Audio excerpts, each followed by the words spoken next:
Ринат бауырымыздың әңгімесі бүкіл TikTok, YouTube, бүкіл интернет желілерінде 80% намазхандар алаяқтар деген сөзі жарып жатыр. Оған бүкіл намазхандар жынданып, ренжіп жатыр. Неге ренжисіңдер деймін де, мен де намазхандардың біреумін. Неге ренжиміз? Расымен де солай ғой. Расымен де солай. Оған неге ренжисіз? Біз намазхандар пайғамбарымыз айтып кеткен, заманына сай өмір сүр. Мұсылман бауыр қандай болу керек? Әдемі болу керек. Басқа діннің өкілдері қызығатындай болу. Олар сыпайы, инабатты, ибалы, ақылды, білімді, сондай болу керек. Мықты жігіттер болу керек, мықты ұл қыздар болуымыз керек. Біздің түріміз қандай? Сен дұрыс емес, сенің мазхабың дұрыс емес, сен анам дұрыс емес. Сондай болып кеттік те біз бір-бірімізбен қырылып, непотеммен сөйлейміз, бір какой-то бір истинада жүрген, басшы ғайбат сөйлемейтін, ана хиджаб тақпаса, ойбай сен кәпірсің деп, мысалы, дұрыс емес. Сондай болып кеттік. Сен намаз оқисың ба? Тыныш қана ешкімге білдірмей намазыңды оқы. Тыныш қана, иә? Жарияламай оны, мен намазханмын.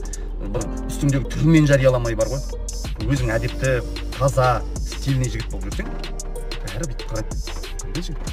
Сондай қыз болып жүрсең. Тұншаланбай дұрыстап тағып алып, әп-әдемі қылып қазақтың қыздары бұрын тақты ғой. Тура солай тағып алса, басқалар да қызығады ғой. Қызығады. Біз не істейміз? Біз алдық та арабтардың бірдеңесін, ауғандардың бәрін, мешоктардың бәрін киіп алдық та жүрміз. Не өзімізге ешкім қарамайды, не біреуді қарата алмаймыз, не біреуден айтсақ ренжиміз, сондай болып кеттік. Дұрыс емес. Заманына сай жүру керексің. Заманына сай ашық-шашық емес, жабық жүргеннің өзінде де дұрыс жабық жүру керек, иә.